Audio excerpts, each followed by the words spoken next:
of the most iconic cartoon characters in American history. Today, on the Finance Update, we dive into the surprising financial strategy behind the SpongeBob meal at Burger King, and how a kid's promotion turned into a multi-million-dollar marketing engine. Before we begin, make sure to like, because this story goes way deeper than nostalgia.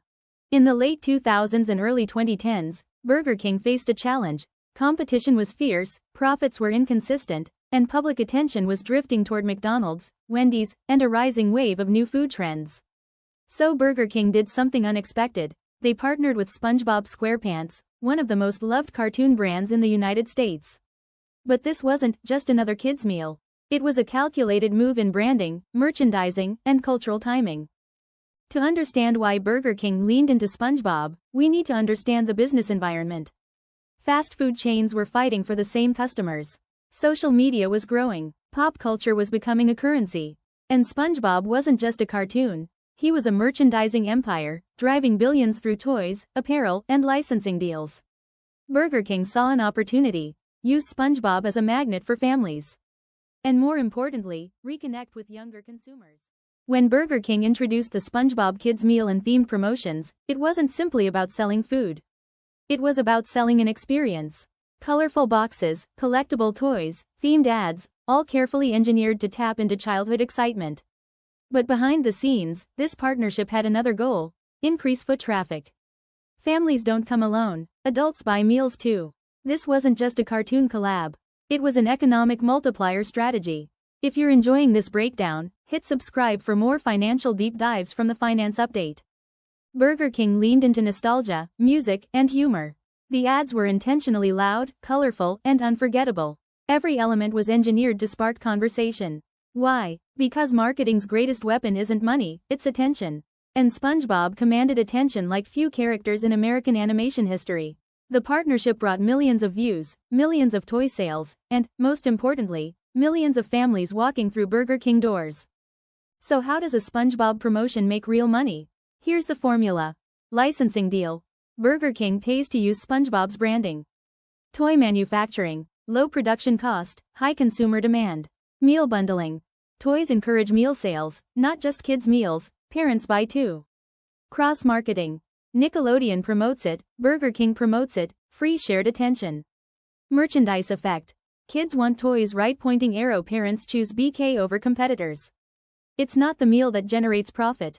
It's the behavior shift the meal triggers. The SpongeBob meal didn't happen in a vacuum.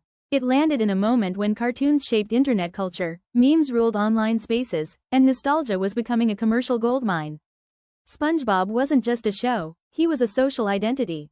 Clips circulated everywhere, quotes became memes, fandom kept expanding. Burger King tapped into that wave at exactly the right moment. Comment below. Did you ever collect the SpongeBob toys from BK? In marketing economics, there's a concept called borrowed equity. Brands borrow the power of other brands to elevate their own. SpongeBob brought trust, fun, familiarity, recognizability, and Burger King borrowed all of it.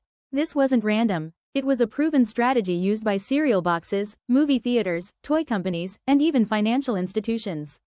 Characters create emotional value. McDonald's has always dominated the kids' market with Happy Meals. But Burger King's SpongeBob collaboration shook things up. Suddenly BK was trending.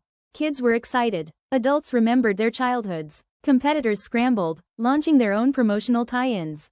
And for a brief window, BK pulled off something rare: they won the cultural conversation.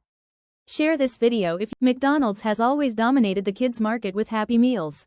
But Burger King's SpongeBob collaboration shook things up. Suddenly BK was trending. Kids were excited. Adults remembered their childhoods. Competitors scrambled, launching their own promotional tie-ins. And for a brief window, BK pulled off something rare: they won the cultural conversation. Share this video if you want more breakdowns of how companies use pop culture to dominate markets. The SpongeBob campaign boosted attention, sales, and brand visibility. But the deeper impact was strategic. It taught Burger King that collaborations weren't optional, they were essential. From video games to movies to celebrities, BK continued leveraging partnerships as part of a long-term business model. The SpongeBob deal wasn't the peak, it was the blueprint. So what can we learn from a cartoon-themed meal? Simple. In the world of business, the best marketing doesn't look like marketing. It looks like joy. It looks like childhood. It looks like a yellow sponge who lives in a pineapple under the sea. Burger King didn't just sell a meal. They sold a memory, and memories are profitable. The SpongeBob meal wasn't silly. It wasn't random. It wasn't just for kids. It was a textbook case study in emotional economics, brand borrowing, and strategic timing. And it worked. Thanks for watching the Finance Update. Right finger don't forget to like, right finger comment, right finger share, right finger and subscribe for more deep dive financial storytelling.